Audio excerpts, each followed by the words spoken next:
Hello students, आज आप लोगों की 10th क्लास है, क्लास 10th है। लास्ट क्लास में आप लोगों को मैंने बूलियन अलजेब्रा करवाया था और इस क्लास में मैं आप लोगों को नंबर रिप्रेजेंटेशंस करवाऊंगी। ठीक है, इसमें आप लोगों का एक होता है फिक्स्ड, जो फर्स्ट टाइप होता है वो होता है fixed point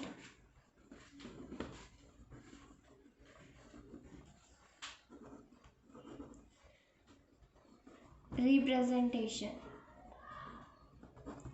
fix point representation का मतलब क्या होता है? Real data type, real data type for a number. इसमें क्या होता है? 3 पार्ट्स होते हैं आप लोगों के। इसमें पहले तो एक डॉट होता है, यानी जिसे हम डेसिमल कहते हैं, उसके बाद का फ्रैक्शनल पार्ट होता है, उससे पहले का पार्ट होता है। तो ये जो डेसिमल होता है इसे हम कहते हैं रेडिक्स।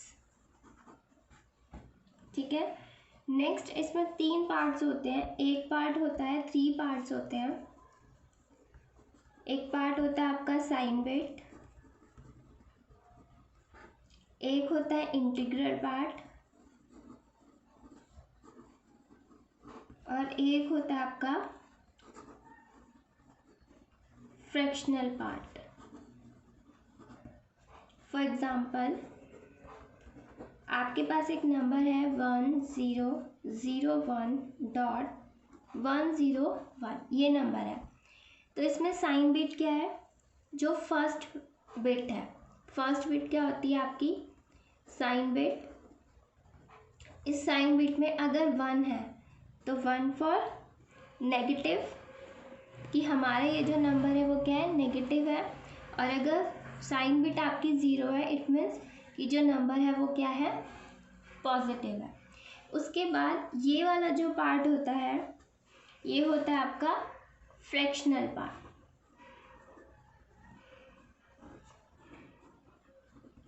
और साइन बिट के बाद और रेडिक्स से पहले का पार्ट आपका होता है इंटीग्रल पार्ट, इंटीग्रल पार्ट। और ये आप लोगों को पता है, ये से डेसिमल या फिर आप क्या कहोगे? रेडिक्स। ठीक है, तो फिक्स पॉइंट रिप्रेजेंटेशन में 3 पार्ट होते हैं, एक साइन बिट, एक इंटीग्रल पार्ट और एक फ्रैक्शनल पार्ट। अब इसमें जो है नंबर्स को रिप्रेजेंट कैसे करेंगे?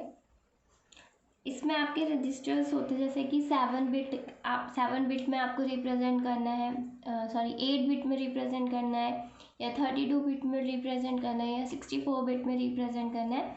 ये उसके ऊपर डिपेंड करता है। अगर हमारी प्रेजेंटेशन जो है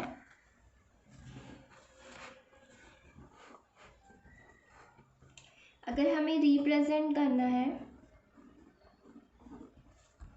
+9 और -9 को इन 7 बिट, मतलब कि है तो 8 बिट और लेकिन इसमें से 1 बिट कहाँ चली गई आपकी? साइन बिट में। तो आपको 9 जो रिप्रेजेंट करना है वो 7 बिट में रिप्रेजेंट करना है। तो जो एक डिजिट आपकी +9 है और एक डिजिट आपकी -9 है।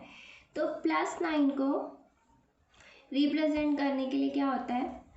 Only one way to represent, only one way to represent +9। +9 को रिप्रेजेंट करने का सिर्फ एक तरीका है। +9 का बाइनरी निकालोगे, आप लोगों को आता है ये बाइनरी।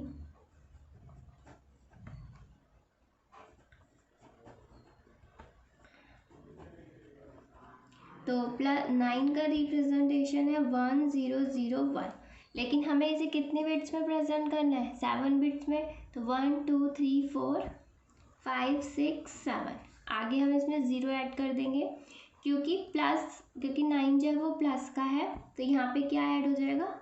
0।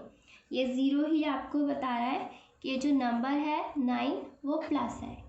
प्लस डिजिट को, पॉजिटिव डिजिट को प्रेजेंट करने का सिर्फ एक ही तरीका है। अब हमें रिप्रेजेंट करना है -9। तो -9 के लिए 3 तरीके हैं, 3 ways to represent -9। ठीक है, फर्स्ट है आपका साइन मैग्नीट्यूड। साइन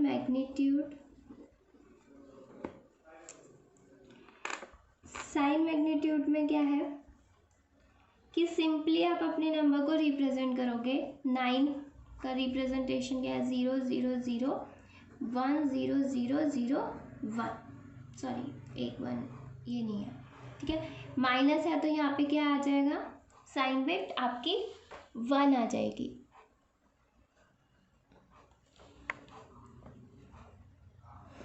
एक सेकेंड वे है वंस कॉम्प्लीमेंट। वंस कॉम्प्लीमेंट में क्या होता है कि यहाँ 1 ही रहेगा क्योंकि नंबर नेगेटिव है। वंस कॉम्प्लीमेंट का मतलब होता है कि जो भी नंबर आपका है उसका अपोजिट, कि 0 का 1 और 1 का 0, तो क्या हो जाएगा आपका 1 1 1 0 1 1 0। थर्ड वे है टूज कॉम्प्लीमेंट। टूज कॉम्प्लीमेंट क्या होता है कि जो भी नंबर है पहले आप उसका वंस कॉम्प्लीमेंट निकालिए और फिर उसमें क्या कर दीजिए? 1 ऐड कर दीजिए। तो टूज कॉम्प्लीमेंट क्या हो जाएगा आपका? 1 तो एज इट इज़ रहेगा साइन बिट, तो यहाँ आ जाएगा 1, 0 + 1 = 1 1 1 0 1 1 1। तो ये आ गया आपका, ये जो नंबर है ये क्या है आपका? -9। तो -9 क्या है? 1 साइन बिट 1 1 1 0 1 1 1। ठीक है, तो पॉजिटिव नंबर को फिक्स पॉइंट में रिप्रेजेंट करने का एक ही तरीका होता है और नेगेटिव नंबर को रिप्रेजेंट करने के 3 तरीके होते हैं। साइन मैग्नीट्यूड, जिसमें आप सिंपल वे में लिखोगे, प्लस वंस कॉम्प्लीमेंट मीन्स कि जो नंबर है उसको अपोजिट कर दोगे, 0 कन्वर्ट कर दोगे, 0 to 1 and 1 to 0, और टूज कॉम्प्लीमेंट में वंस कॉम्प्लीमेंट में 1 को आप ऐड कर दोगे।